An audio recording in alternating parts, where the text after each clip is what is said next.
আমি বক্তব্যের শুরুতে আমি শ্রদ্ধা ভরে স্মরণ করছি যার জন্ম এই লোকনাথর চকরিয়াতে জন্মগ্রহণ না করলে আজকে আমজাদিয়া রফিকুল উলুম কামিল মাদ্রাসা প্রতিষ্ঠিত হতো না, যার অবদান আজকে চকরিয়া ডিগ্রি কলেজ প্রতিষ্ঠিত হয়েছে এবং অসংখ্য প্রাথমিক বিদ্যালয় থেকে শুরু করে ফুরকানিয়া থেকে শুরু করে যিনি প্রতিষ্ঠা করেছেন, যিনি এলাকার মানুষের যে শিক্ষার জন্য যিনি কাজ করেছেন, তিনি আমাদের মাঝে নেই। তিনি হচ্ছেন আমাদের অত্যন্ত শ্রদ্ধাভাজন জনাব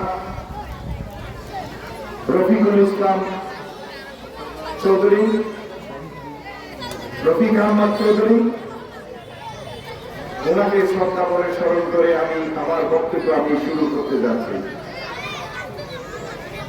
আসলে এই মাদ্রাসায় আমি 2-3 বছর আমি নুরানিতে লেখাপড়া করেছিলাম।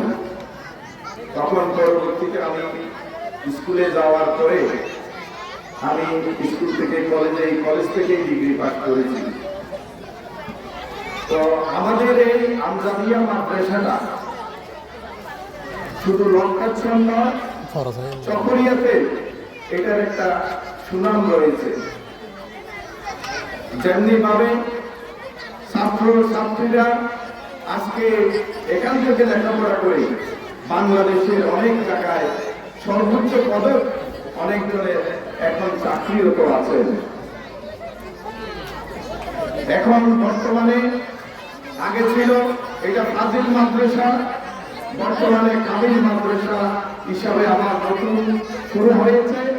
আমরা আশা করি এখান থেকে এক একজন ছাত্র ইনশাল্লাহ বের হয়ে এই আমজাদিয়া রফিকুল উলুম কামিল মাদ্রাসা আপনারা সুনাম বয়ে আনবেন এবং এই সুনামটা যাতে আপনার সারা বাংলাদেশে ছড়িয়ে পড়ে, সেজন্য আপনাদেরকে ভালোভাবে লেখাপড়া করতে হবে।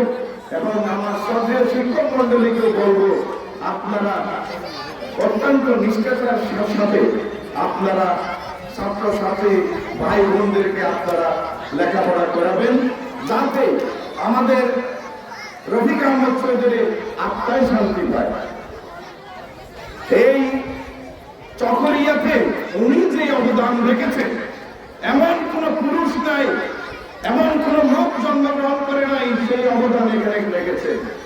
তাকে যদি আমরা সম্মানিত করতে চাই, এই মরণোত্তরও যদি সম্মানিত করতে চাই, তাহলে আপনাদেরকে এই মাদ্রাসা একটা চকরিয়া নয়, কক্সবাজারের মধ্যে একটাই শ্রেষ্ঠ মাদ্রাসা হিসেবে আপনাদেরকে কাজ করতে হবে ইনশাআল্লাহ।